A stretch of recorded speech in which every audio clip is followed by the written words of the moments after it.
اعوذ باللہ من الشیطان الرجیم بسم اللہ الرحمن الرحیم۔ السلام علیکم ورحمۃ اللہ وبرکاتہ۔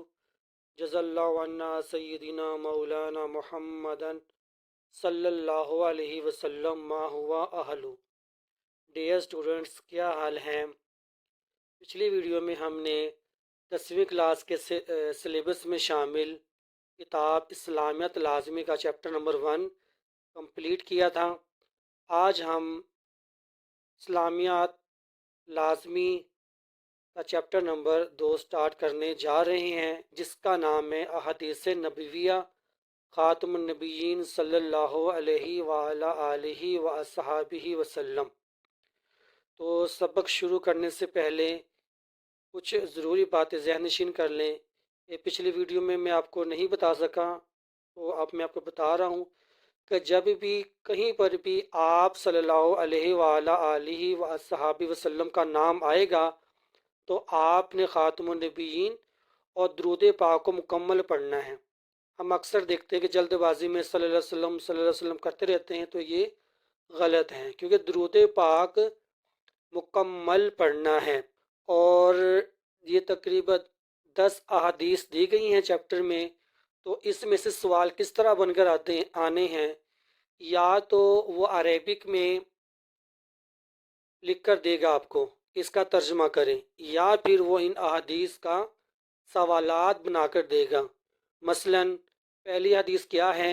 نبی کریم خاتم النبیین صلی اللہ علیہ وآلہ آلہ وصحابہ وسلم نے تعاون کا ذکر کرتے ہوئے ارشاد فرمایا۔ اس کا سوال کیا بننا ہے کہ نبی کریم خاتم النبیین صلی اللہ علیہ وآلہ آلہ وصحابہ وسلم نے تعاون کا ذکر کرتے ہوئے کیا ارشاد فرمایا؟ تو اس کا جواب کیا ہوگا؟ اس کا جواب ہم پڑھ لیتے ہیں۔ بقیات رجز او عذاب ارسل علی طائفۃ من بنی اسرائیل فاذا وقع بارض وانتم بها فلا تخرجوا منها واذا وقع بارض ولستم بها فلا تهبطوا علیہا۔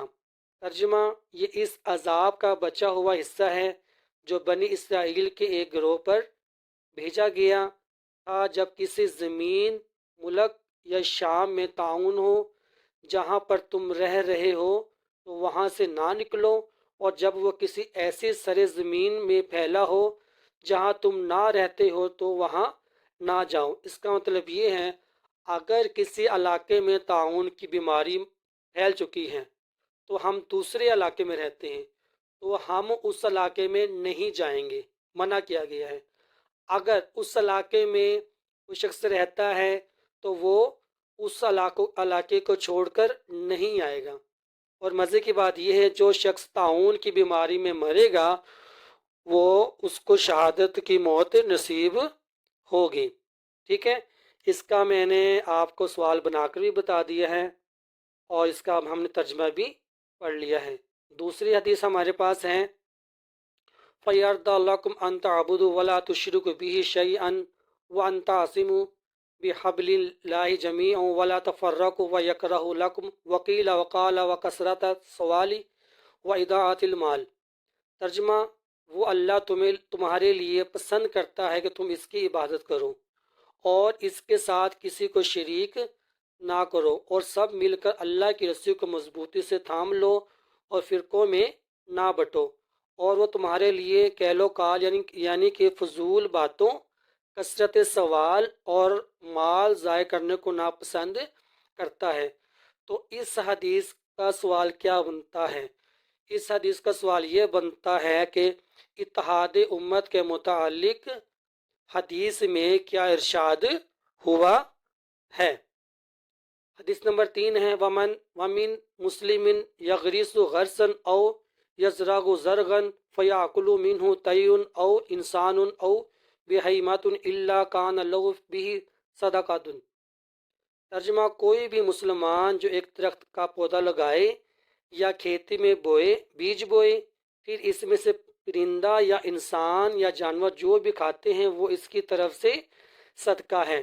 مثال کے طور پر ہم کوئی بھی فصل اگاتے ہیں، باجرہ ہو گیا، گندم ہو گیا، تو اس میں سے اگر کوئی بھی انسان کھاتا ہے یا پرندہ کھاتا ہے تو وہ اس مالک کی طرف سے کیا کہلائے گا؟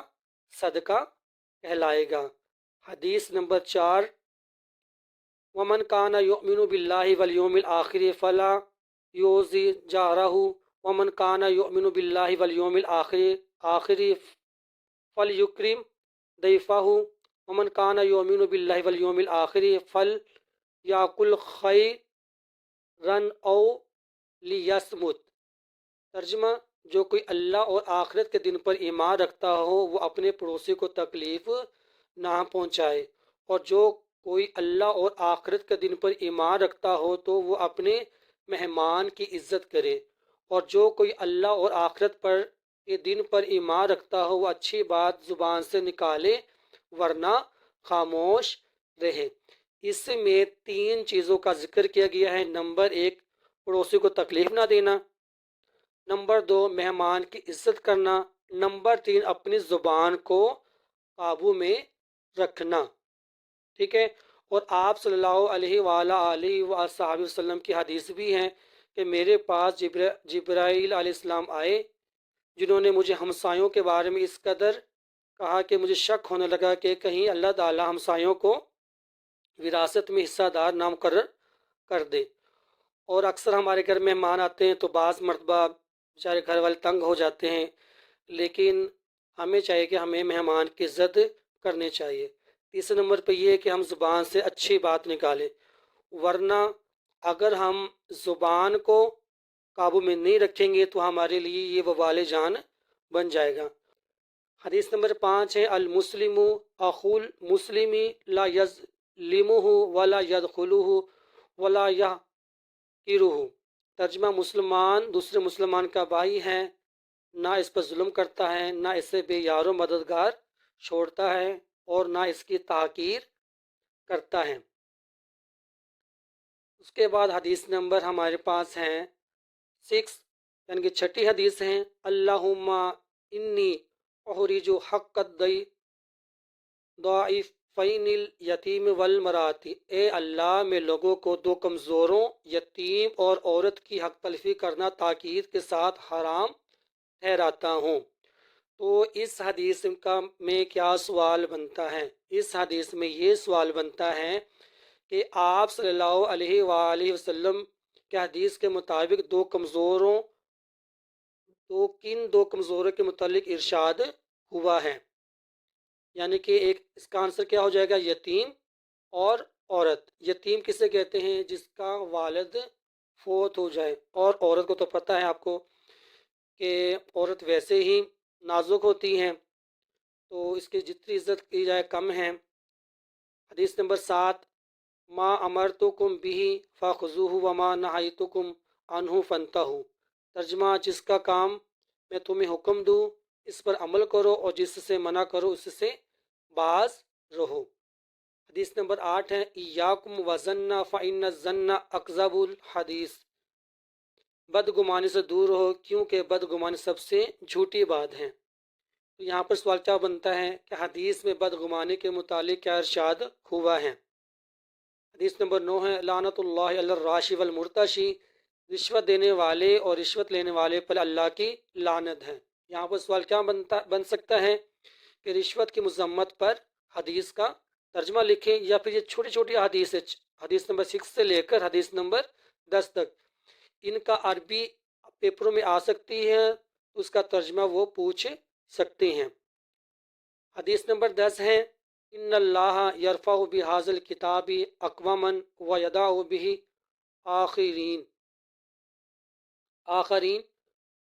اللہ تعالیٰ اس کتاب قرآن مجید کے ذریعے بہت سے لوگوں کو اونچا کرتا ہے اور بہتوں کو اس کے ذریعے نیچے گراتا ہے۔ تو آج کا چیپٹر ہمارے یہاں پر کمپلیٹ ہوا۔ اس میں سے میں آپ کو پہلے ہی بتا چکا ہوں کہ جو سوالات بننے ہیں وہ تو یا تو عربی میں دے دیں گے کہ حدیث کا ترجمہ لکھیں، یا پھر جس طرح میں نے آپ کو سوال بنا کر دکھائے اس طرح سوال بن کے آپ کے پیپر میں آ جائیں گے۔ اس کے ساتھ اجازت دیجیے، آج کا چیپٹر ہمارا ختم ہوا۔ ویڈیو پسند آئے اس کو لائک کریں، ہمارے چینل کو سبسکرائب کریں، ہو سکے تو اسے دوسروں تک پہنچائے۔ اگر پڑھنے پڑھانے میں کوئی مسٹیکس وغیرہ ہو گئی ہیں تو اس کے لیے معذرت خواہ ہیں۔